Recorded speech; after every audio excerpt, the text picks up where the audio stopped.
Ya ibu saya ya dengan perasaan gimana ya sebagai seorang ibu. Apa sudah bilang keluarga, apa sudah bilang tetangga, kok udah nikah kayak nikah apa istilahnya wanita hamil.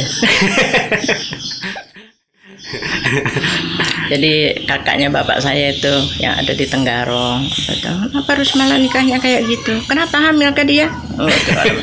Astagfirullahaladzim. Itulah air mata, satuannya air mata. Ya, akhirnya alhamdulillah. Akhirnya jadi tanggal 30 tuh. Iya. 31. Di sini atau di Karang? Di sini.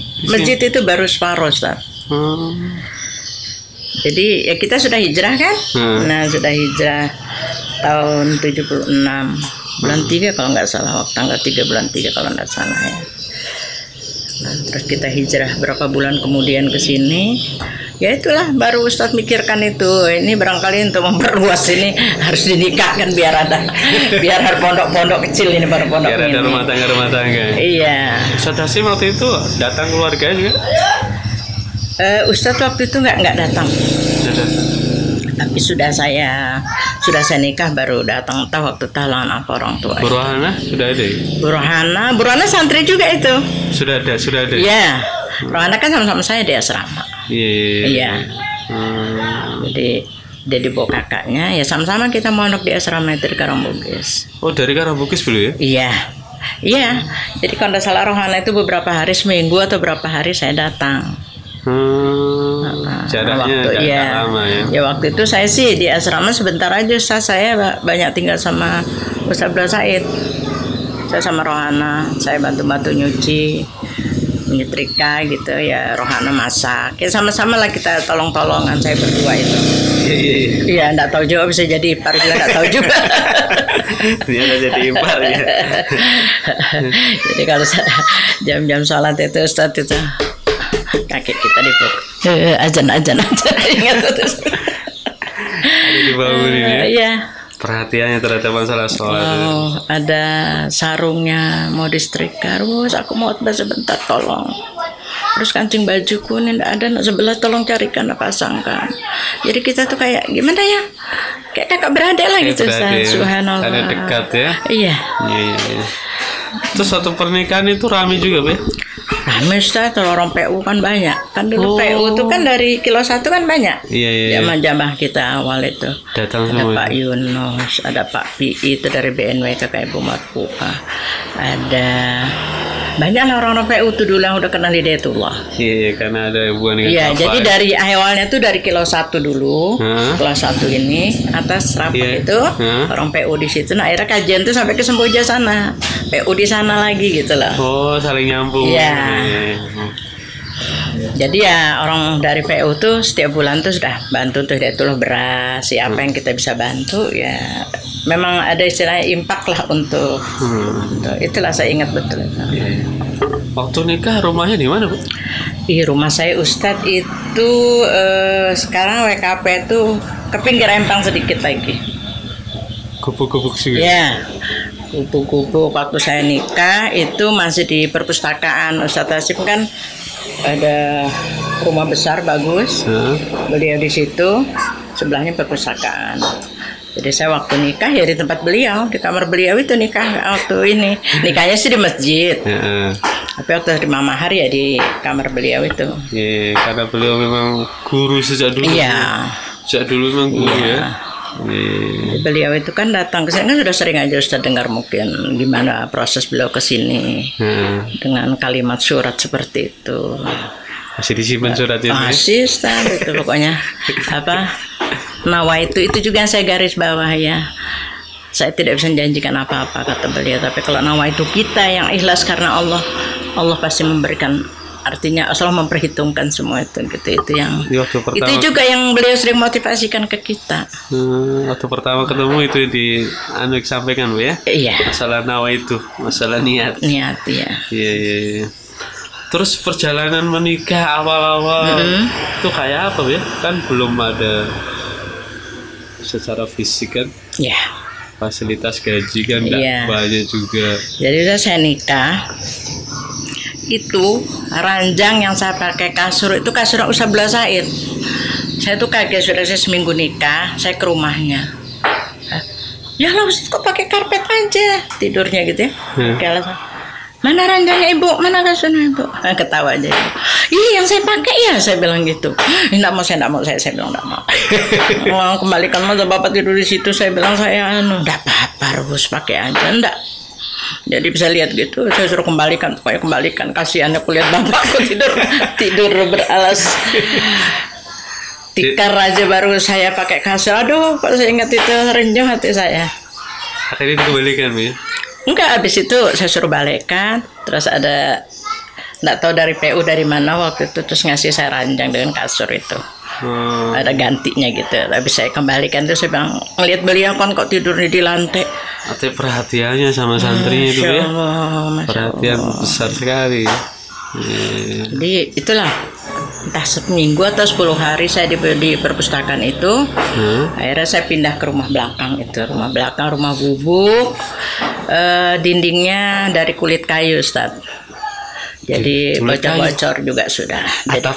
Atapnya daun apa itu? Nipah. Ya, jadi itu bocor-bocor juga sudah, Ustaz.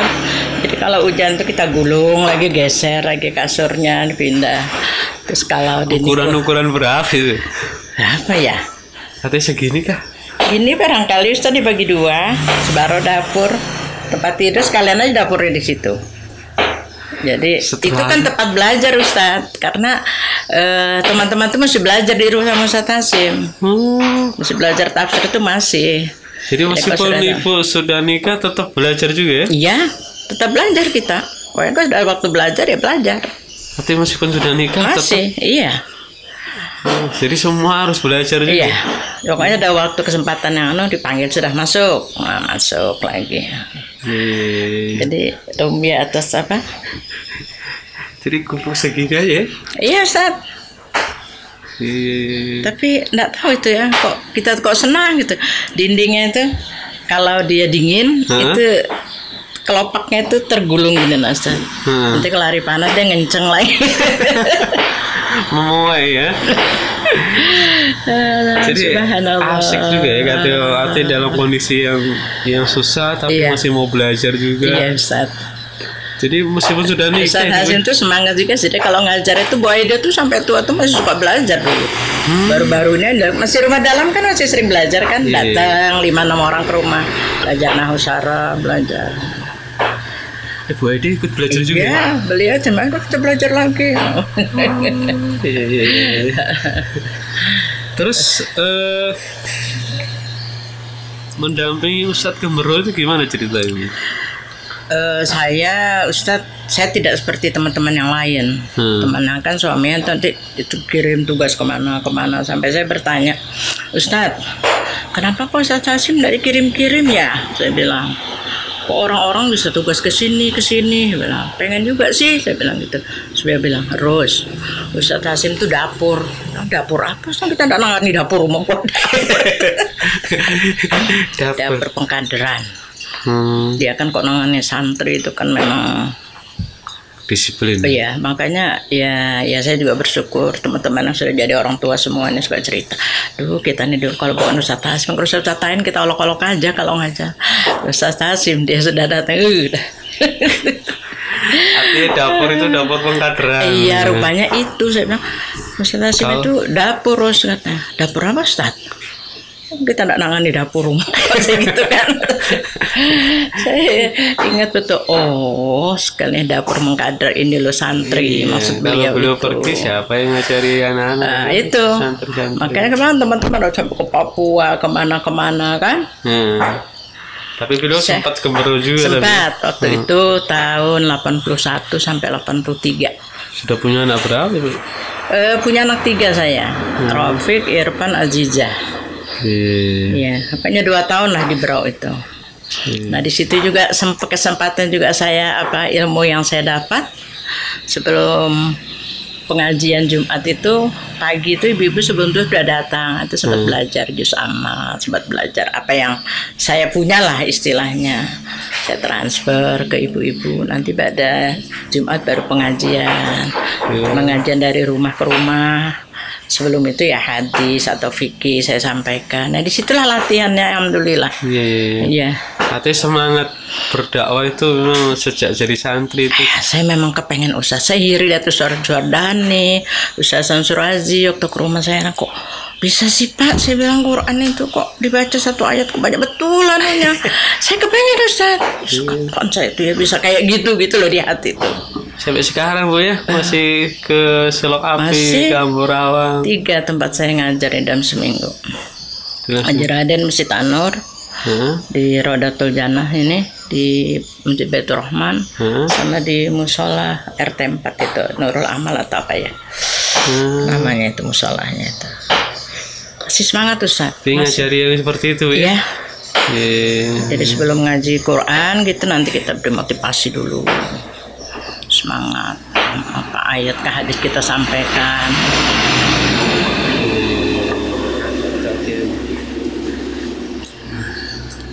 Kalau santri-santri putri dulu itu apa aja Bu kegiatan setelah Ibu sudah menikah? Iya. Kan datang santri-santri, apa kegiatannya mereka? Banyak Ustaz, keterampilan, menggunting, menjahit, membuat bunga-bunga.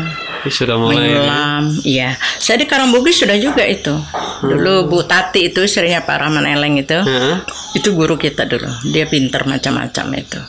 Jadi kita sudah buat bunga, sudah buat tas, buat apa, sudah itu. Buat keterampilan. Banyak Ustaz kegiatan itu, alhamdulillah. Kita juga mengajar. Ilmunya Ibu yang SPK itu? Ya.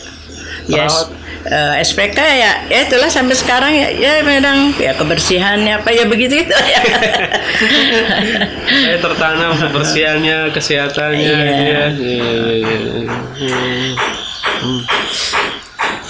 Yang saya masih yakin tadi itu kok dalam kondisi kekurangan ya. Fasilitas terbatas, air juga susah. Apa santri putri itu mau bertahan gitu?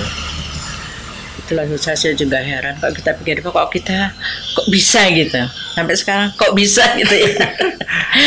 Ya susah jawab gitu ya. Itulah saya bilang Rahman Rahimnya Allah kepada kita. Saya bilang makanya kita yang bisa ke tempat ini memang orang-orang pilihan Allah. Bukan sembarang orang bisa begini. Banyak orang kepengen kayak tapi nggak bisa, nggak mampu. Mereka ngakui ini kebaikan ya. Iya. Ini bagus, tapi ternyata nggak. Iya, nggak mampu. Itu saya bilang tadi kembali pilihan Allah. Pilihan Allah. Nggak mungkin orang bisa. Bu Aida itu dulu sudah kerja di puskesmas di Pasar Baru.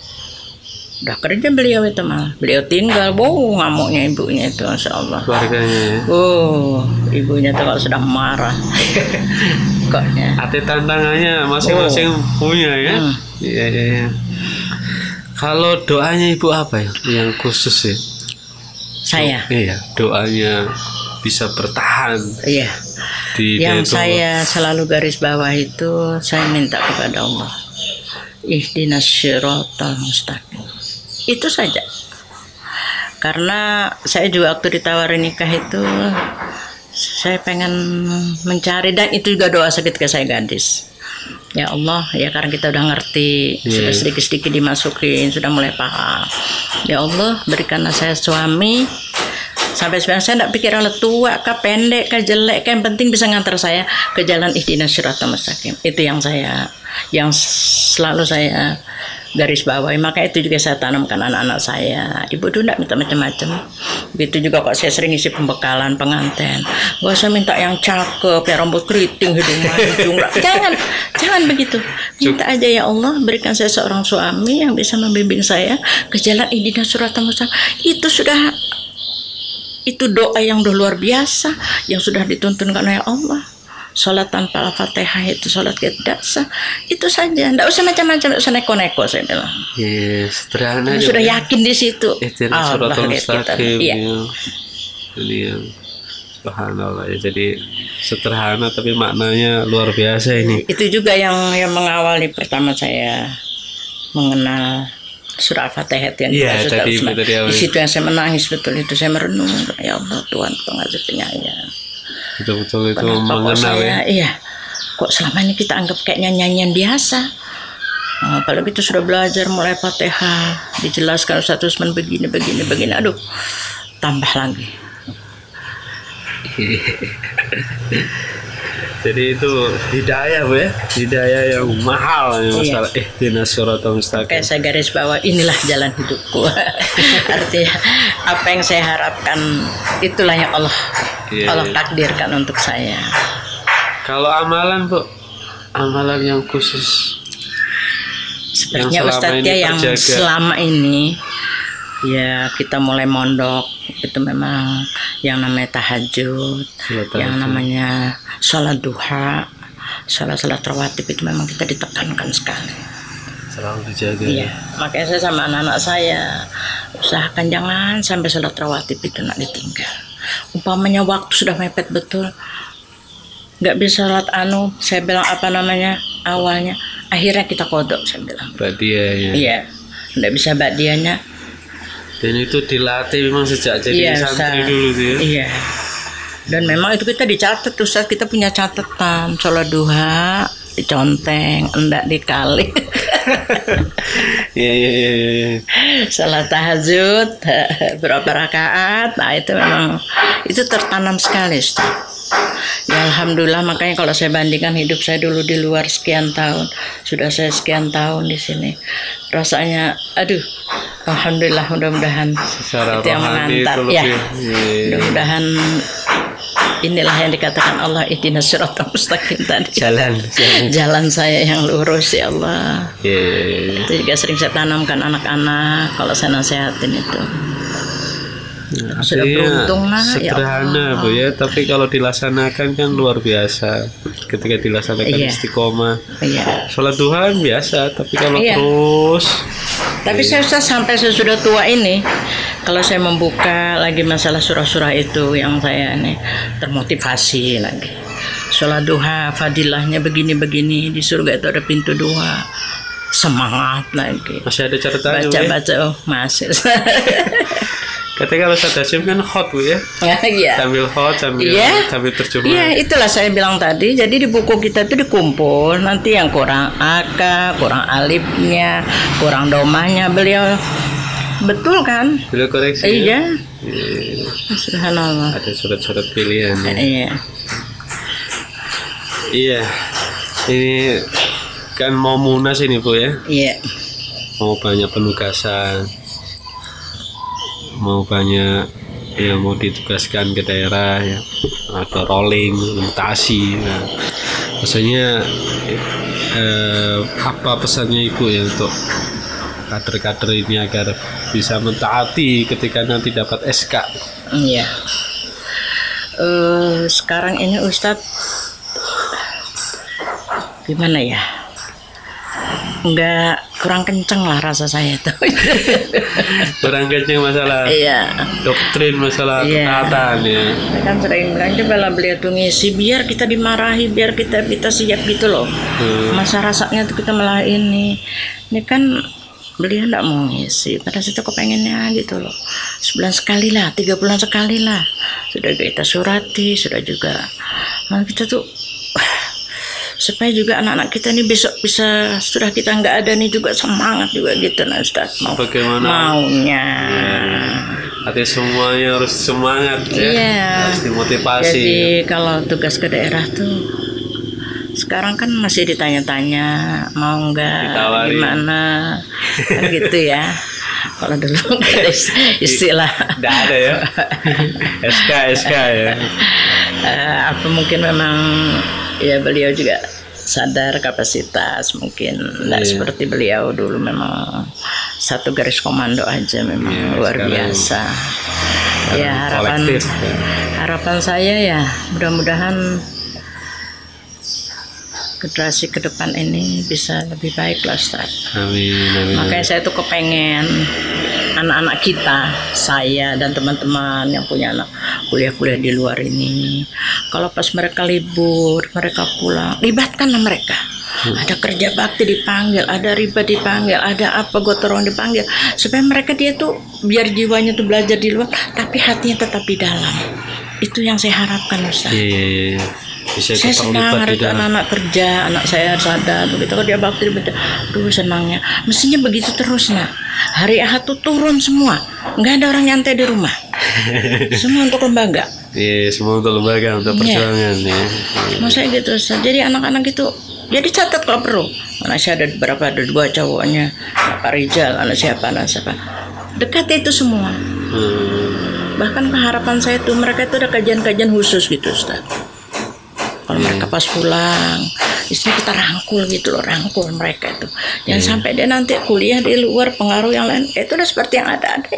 Jangan sampai. Nanti hilang pikirannya ya. Nah, itu yang saya takutkan dengan anak saya ya, dan begitu juga lah dengan anak-anak kita yang lain gitu. Karena kita ini kan semua sudah tua. Siapa meneruskan estafet perjuangan ini kalau bukan anak-anak kita? Dan memang anak-anak kita memang kita harapkan istilah deposito kita ini. Deposito kita bukan uang, bukan rumah, bukan harta. Anak ini sudah lanjut estafet perjuangan kita ini. Kapan mungkin kita tidak sampai menemui Pak Mai berjuang mati syahid, ya mungkin anak-anak kita nanti yang meneruskan ini ya, yang meneruskan perjuangan ini. Itu harapan saya sih sebagai seorang ibu, sebagai orang-orang yang mengawali lembaga ini. Iya, ini pengawal sejarah ya, dari awal nol sampai yang seperti ini. Terbayang nggak Bu waktu itu bahwa Hidayatullah itu sampai Aceh sampai Papua, terbayang nggak waktu itu? Almarhum dulu sudah sering. Itulah saya katakan tadi, kenapa susah kita harus nikah di dalam? Itu pertanyaan saya. Terus kita lah mengawali ini perjuangan ini. Kita kepengen nanti katanya kita tuh punya suatu masyarakat muslim, kata beliau. Itu bayangan-bayangan beliau ya ketika saya diwawancari pengen mau nikah orang dalam itu. Kepengen terus kita bisa melaksanakan Islam di situ. Kita ini sekarang baru saudara-saudara seiman. Suatu saat kita nanti jadi saudara beneran, kata beliau. Saya sekarang, oh ya anak si A nikah sama itu, ada nikah. Ini sini. Emang jadi saudara beneran kan? Saya bilang. Itu sudah tergambar oleh beliau. Iya, itu masih di Karangbugis itu Ustaz. Belum di sini. Belum. Tapi sudah tergambar. Nanti akan ada masalah. Makanya saya katakan tadi, kita semangat itu karena seperti Allah seperti itu kita kayaknya udah tahu gitu loh. Belum terjadi tapi sudah tahu. Iya. Karena informasi dari beliau kan, kata beliau, kita pengen buat suatu kampung muslim, bisa melaksanakan syariat Allah. Sekarang kita masih saudara seiman, maksudnya hanya dengan kalimat la ilaha illallah. Suatu saat kita jadi saudara beneran. Ya benar saya pikir sekarang. Subhanallah, anak si aneh kan, si besi sana ada gitu tuh.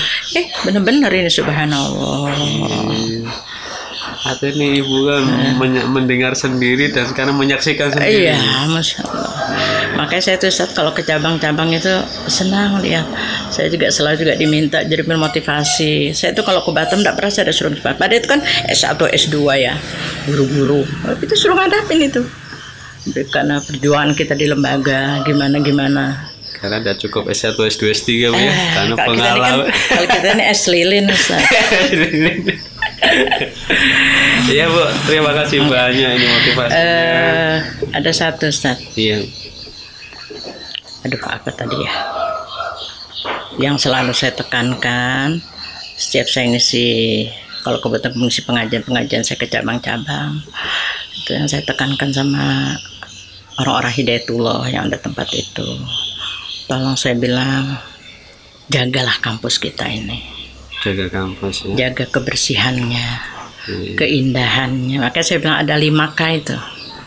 Kebersihan, keindahan, kerapian, keamanan, keasrian. Jadi Islam ini yang kita sampaikan ini, saya bilang jangan kita hanya pintar menyampaikan, tapi orang berkunjung ke kampus kita, Masya Allah, sampah di mana-mana, terus gimana dong orang mau simpati dengan kita. Itu selalu saya seperti korden. Jangan saya bilang korden itu sarung digantung. Itu jolim itu. Nggak sesuai. Dolim terhadap Islam yang kita mau perjuangkan ya. Itu selalu saya ditarakan di mana saya itu. Makanya kalau teman-teman tuh kalau ada burus ya, ada burus. Ibu Ida datang, ada burus ya, udah. Langsung standar ya kebersihan ya. Ini kalau tidur ranjang anunya selimutnya. Iya, baju suami saya bilang, baju untuk sholat, anak sekolah itu disetrika. Jangan saya bilang sarung suami itu kayak per, ntar ditarik, habis itu cepet lagi. Nah, jadi itu udah karena bukan pribadi Bu ya, tapi ini Islam mau dibawa. Iya, itulah yang saya selalu saya sampaikan. Biar ada di pembekalan itu yang kelenek-kelenek itu saya sampaikan Ustaz. Harus ada yang cerewet begitu Bu ya. Kalau enggak saya sampaikan yang kecil-kecil itu, saya bilang kamu kecil nikah tapi besar itu Bu. Iya, ini bukan sepele, saya rumah tangga ini hal-hal kayak gini kecil tapi luar biasa ini. Kamu nikah sama suamimu, bukan kamu nikah suami saja, orang tuanya, ipar-iparmu, saudaranya itu sudah kamu nikahi semua, saya bilang gitu. Itu selalu saya jadi kan ada orang cintai suaminya, mertuanya nggak dihiraukan gitu. Itu saya betul itu. Tadi hal yang sederhana Bu ya. Tapi kalau tidak diperhatikan memang lewat. So, memang harus ada yang seperti itu, Ustaz. Harus ada yang kelenek-kelenek itu harus ada. Iya, makasih banyak Bu nasihatnya, ceritanya dan motivasinya untuk bukan untuk hanya kami ini, untuk generasi yang mudah-mudahan ya Allah, mudah-mudahan generasi ke depan bisa lebih baik Ustaz. Amin. Harapan kita, anak-anak kita mudah-mudahan jadi kader-kader lah semua hidayatullah ini. Amin. Kendati pun di mana kita berada, di cabang manapun juga, selama kita masih di bawah garis bendera hidayatullah, ayo bismillah. Karena saya ingat pesan beliau, kita jangan ragu dengan hidayatullah. Andaikan kata beliau di Gunung Tembak ini semua orang pergi, sayalah yang bertahan di sini. Kendati pun saya, kata beliau, makan bergantung dengan akar, ya itu pernah beliau anukan ke kita itu. Saya bergantung di akar dengan lumpur, saya makan lumpur di situ, saya tidak akan tinggalkan tempat ini. Itu kan berarti ya bukan apa-apa, basiroh beliau itu memang artinya kokoh ya. Nah disitulah kita masih santri sering dengar-dengar begitu itu. Jadi kalau ada begini-begini, nah ya memang beliau sudah jauh menggambarkan ya. Sudah, iya. Ini namanya basiroh. Subhanallah. Iya. Nggak ada bapak sebaik beliau rasanya. Saya ingat tuh, saya habis nikah, saya dipanggil. Terus kamu kalau perlu apa-apa bilang saya. Jangan bilang Ustaz Hasim. Ustaz Hasim itu ada bakalan itu biar saya kasih uang, kasih apa selalu ditaruh. Kemarin dikasih uang, beliau nggak mau kembalikan. Coba. Jadi kamu kalau perlu apa bilang saya. Jadi memang betul. Jadi kalau saya mau, saya datang. Terus, karena gak duitmu gitu kan bahasa Inggris. Udah gak Ustaz capuk nih. Ya sudah sebentar. Jadi saya itu Ustaz Hasim tidak mau. Dikasih memang. Tidak mau beliau memang. Ya. Ustaz Hasim memang nggak mau dikasih. Susah itu orangnya. Tapi menjaga dirinya beliau ya. Betul-betul. Jadi setelah saya itu lebih paham artinya kalau orang begini harus lewat istrinya langsung. Iya. Jadi terus kamu kok perlu apa-apa bilang saya. Jangan bilang Ustaz Hasim. Udah mati suami saya Ustaz Hasim. Allahu Akbar itu saya garis bawahi. Jadi ketika punya anak Rafiq itu ada uang susu anak mesti diberikan gitu. Perhatian itu loh Ustaz. Datang, ada susu anak masih ada. Saya ingat ya Allah, kok ada orang lebih dari orang tua saya. Jadi perhatikan ya. Nah, itulah saya bilang, saya waktu masih gadis dia bilang kalau kamu nikah sama orang baru sayang berdoa, itu tergaris di sini tuh di otak saya tuh sampai sekarang. Apa hubungannya? Rupanya Allah beliau saking kepengen kita selamat semua. Mengantar kita itu luar biasa. Nah, itulah yang bikin saya betah di pondok. Meskipun sebenarnya sudah SPK ini, janji perjalanan, ikatan kerja, janji banyak gajinya. Iya. Tapi itu tidak menggoda, Bu ya. Lebih menggoda ini, Ihdinas siratal mustaqim yang lebih menggoda. Mustaqim. Ya ini intinya tadi Ihdinas siratal mustaqim. Iya Bu, makasih banyak. Dan mohon maaf mengganggu istirahat. Iya. Maaf kalau ada kata-kata barang kurang pada tempatnya. Tolong saya dimaafkan. Ya beginilah saya. Sederhana tapi banyak maknanya. Kami mohon maaf. Waalaikumsalam warahmatullahi wabarakatuh. Waalaikumsalam warahmatullahi wabarakatuh.